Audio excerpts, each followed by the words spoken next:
আমি আজকের এই প্রোগ্রামটা বাংলার মাটিকে সমর্পণ করছি, যেটা আমাদের জাতীয় উৎসব হিসেবে ইউনেস্কোর কাছ থেকে যে সম্মান পেয়েছি, সেই সম্মানটাকে সংরক্ষিত রাখার জন্য ভবিষ্যৎ প্রজন্মের জন্য এই দুর্গা অঙ্গন 365 দিনই আপনারা দেখতে পাবেন। দুর্গা অঙ্গন হবে বাংলার সাংস্কৃতিক ও আধ্যাত্মিক সেই মিলনস্থল, যা দেশ বিদেশে লক্ষ লক্ষ পর্যটকদের কাছে বাংলার শিল্প সংস্কৃতি বৈচিত্র্যের মধ্যে ঐক্য সেটাকেও তুলে ধরবে।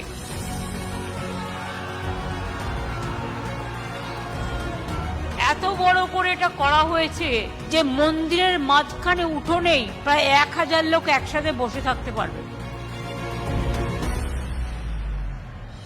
আমি শুধু এটুকু বলবো, আপনারা শুনলে খুশি হবেন, 1700 কোটি টাকা আমরা দিয়েছি গঙ্গাসাগরে কংক্রিটের সেতু, এবং আগামী 2 বছরের মধ্যে কাউকে জল পেরিয়ে আর যেতে হবে না।